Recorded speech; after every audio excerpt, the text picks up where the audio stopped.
नमस्कार, सलाम, सत श्री अकाल, आदाब। स्वागत है दोस्तों आपका अपने चैनल एसपी ब्लॉग्स पर। दोस्तों, जैसा कि सबको पता है, पाक महीना रमजान का चल रहा है और आज 2 रोज़ा हो गया। आप सभी को रमजान की ढेर सारी शुभकामनाएं, मुबारक हो। तो 2 रोज़ा हो गया, आप लोगों को कैसा निकला, जैसा हो कमेंट में हमको जरूर करके बताना। आप लोग कैसे हैं और जहाँ भी हैं वहाँ पर आप राजी खुशी रहें, यही दुआ है हमारी। चलिए दोस्तों, अब ले लेते हैं सऊदी अरब की कुछ खास खबरें जो कि मैं आपको सबसे पहले शेयर कर देता हूँ। सऊदी अरब में कोरोना का क्या अपडेट है वो आज का। तो आप यहाँ पर स्क्रीनशॉट देख सकते हैं। यहाँ पर 929 केस निकले हैं कोरोना के, यानी बढ़ गया। कल तो ज़्यादा था, कल 950 से ज़्यादा थे, 951 था, लेकिन आज 929 है, कुछ कम है। लेकिन पहले की अपेक्षा कोरोना के पेशेंट जो हैं सऊदी अरब में ज़्यादा हो गए हैं। ये बहुत बढ़िया बात है कि 806 लोग रिकवर हुए हैं। रिकवर जो है वो कुछ ज़्यादा ही हुआ है इस बार, बहुत अच्छी बात है। तो खुशी की बात है कि रिकवर ज़्यादा हो रहे हैं। अगर रिकवर बराबर होते रहे तो कोई टेंशन है ही नहीं, तो फिर कोरोना किस नाम का, वो तो ख़त्म ही समझो फिर उसको। तो रिकवर अच्छा हुआ है, 8 लोगों का डेथ हुआ है। लेकिन इसमें सबसे ज़्यादा केस जो हैं 443 केस रियाद में पाए गए हैं। लेकिन रियाद सबसे हाई क्वालिटी पर। तो रियाद में जितने भी लोग हैं थोड़ा ध्यान से, क्योंकि अगर ऐसी स्थिति रही तो यहाँ के स्वास्थ्य मंत्री ने पहले ही बता रखा है कि अगर नियम का पालन नहीं हुआ तो कुछ भी हो सकता है। इसका जो पालन करने का नियम है और जो कर्फ्यू वगैरह ना लगे, लॉकडाउन ना लगे, तो ये यहाँ के पब्लिक के हाथ में है। लेकिन जो हमारे अजनबी भाई हैं सऊदी अरब के अंदर में, वो खास तौर से इन सब बातों का ध्यान रखें। अब आप लोगों को मैं बता देता हूँ, एक सऊदी न्यूज का स्क्रीनशॉट आपको शेयर कर देता हूँ। आप यहाँ पर देख सकते हैं, जो लोग वैक्सीन नहीं लगवाए हैं वो लोग जाकर वैक्सीन लगवा लें। इस टाइम में बहुत जल्दी वैक्सीन लग भी जाता है। ये डरने की बात भी नहीं है कि रमजान का महीना चल रहा है, हम रोज़ा में हैं तो हमारा रोज़ा टूट जाएगा या कुछ भी हो जाएगा, ऐसा कुछ नहीं होगा। तो आप टेंशन मत लीजिए इस चीज़ के लिए। यहाँ पर इसी चीज़ के बारे में जिक्र किया गया है इस स्क्रीनशॉट में कि जो लोग रोज़ा हैं उन्हें घबराने की ज़रूरत नहीं, वैक्सीन ले सकते हैं। अच्छा, वैक्सीन लेने में इस टाइम में जल्दी इसलिए हो जाएगी और जल्दबाजी इसलिए की जा रही है क्योंकि लोगों को एक वैक्सीन देना बहुत ज़्यादा ज़रूरी हो चुका है। सेकंड वैक्सीन को तो उन लोगों ने रोक लगा दी है, जिसको मैंने पहले वीडियो में आपको बताया है। नहीं देखें तो उसको आप वीडियो को देख लेना, समझ में आ जाएगी पूरी बात। तो एक वैक्सीन का डोज आप लगवा सकते हैं मौके पे। किसी चीज़ के से घबराने की ज़रूरत नहीं है कि रोज़ा टूट जाएगा, कुछ भी हो जाएगा। तो आप वैक्सीन जल्द से जल्द लगवा लीजिए, इसमें आपका भी फायदा ही है। अब बात कर लेते हैं दोस्तों, उम्रा हज के हवाले से एक अपडेट आ रही है जो आप यहाँ पर आप देख सकते हैं। उम्रा करने के लिए रमज़ान के महीने में मक्का में काफ़ी हद तक यानी इस कानून सख्त कर दिया गया है। वहाँ पर उम्रा करने के लिए आपको परमिशन की ज़रूरत है, परमिट की ज़रूरत है, जो आपको तवक्कलना एप्लीकेशन से मिल जाती है और आप ले सकते हैं बिना किसी सोचे समझे, नॉर्मल में। ठीक है, तो आपको अगर उम्रा करना है तो आप तवक्कलना एप्लीकेशन के द्वारा परमिशन ले लीजिए, तो ही वहाँ पर जाकर उम्रा कीजिए।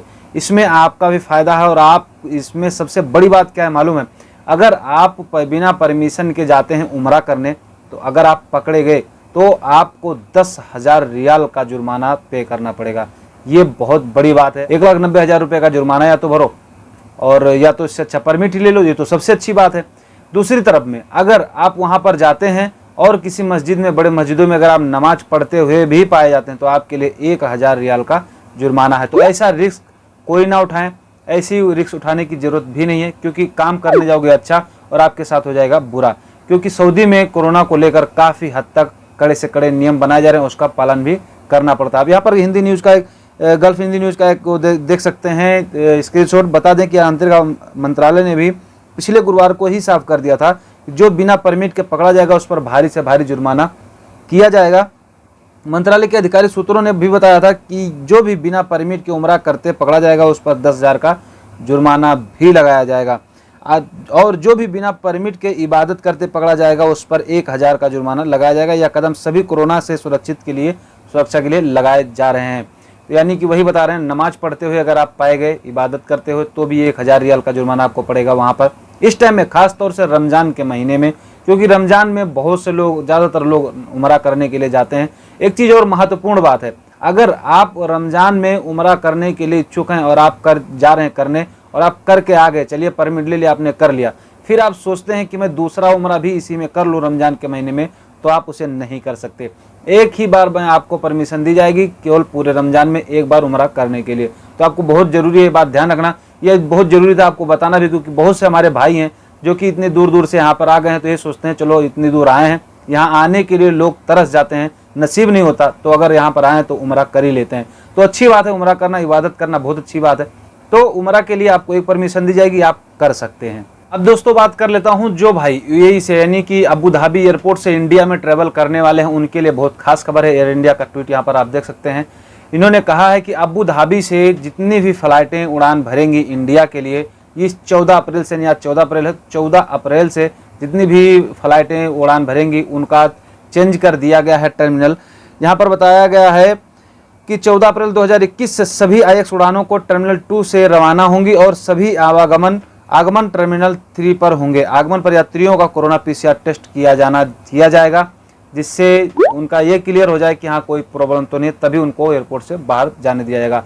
तो इस टाइम में जाने के लिए टर्मिनल 2 से जाएंगे, आने के लिए टर्मिनल 3 पर आएंगे। इनके जो चेंज कर दिए गए हैं रूट, थोड़ा उतारने का, डिपार्चर और अराइवल का, तो इस बात को आपको ध्यान रखना बहुत ज़्यादा ज़रूरी है। अगर आप दुबई से यात्रा करने वाले हैं अबू धाबी से, तो आपके लिए जानना बहुत ज़रूरी है कि आप वहाँ से किस तरीके से इंडिया में जाएंगे। उधर से वापस आते हैं तो आपका कोरोना का टेस्ट कराया जाएगा। अबू धाबी एयरपोर्ट पर तो कोरोना का टेस्ट भी फ्री में हो रहा है।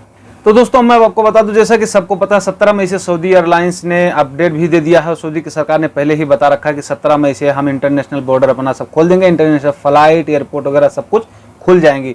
तो यहाँ मैं आपको डिटेल में बता देना चाहता हूँ कि ट्रैवल पास भी चालू कर दिया गया है। ये ट्रैवल पास अब क्या होगा? ट्रैवल पास ये होगा जो कि जैसे डिजिटल सेल्फ डिक्लेरेशन फार्म था, उस तरीके से सेल्फ डिक्लेरेशन फार्म जैसे हम सबमिट करते थे कि हमारी सारी जानकारी, हम जिस जगह पहुंचने वाले थे उस जगह पे हमारी सारी जानकारी पहुंच जाती थी। जैसे कि हम अगर सऊदी से जाना चाहते हैं इंडिया, तो हम यहाँ पर सेल्फ डिक्लेरेशन फार्म जब सबमिट करेंगे तो हमारी सारी जानकारी, हम इंडिया में नहीं पहुँचते हैं उससे पहले हमारी सारी जानकारी उस एयरपोर्ट पर हमारी पहुँच जाती है। तो ये ऐसे ही होगा ये ट्रैवल पास। तो जो आईटा कंपनी के साथ में जुड़कर सऊदी एयरलाइंस ने इस मुहिम को चालू कर दिया है। हो सकता है आने वाले दिनों में ये इंडिया के साथ भी चालू किया जाए, क्योंकि ये बहुत ज़्यादा जरूरी हो चुका है। तो इसको कुछ कम करने के लिए, सुरक्षित रखने के लिए लोगों को ये पास बनाया जा रहा है, जिसके लिए इन्होंने आईटा कंपनी के साथ में ट्रैवल पास, डिजिटल हेल्थ पास की हो रही है। एकदम से कोई दिक्कत नहीं हो रहा है। अभी भी कोरोना का खतरा टला नहीं है, बल्कि और भी बढ़ रहा है। इसलिए ऐसा कदम उठाना बहुत ज़्यादा जरूरी है। नहीं उठाएंगे तो करेंगे भी क्या, क्योंकि आईटा ट्रैवल पास का भी अभी ट्रायल किया जा रहा है और 19 अप्रैल को कुआलालंपुर से जिद्दा रूट पर इसका पहला ट्रायल भी कर दिया गया है। यानी जिद्दा से कुआलालंपुर जो फ्लाइट गई है उस पर यह ट्रायल किया गया है।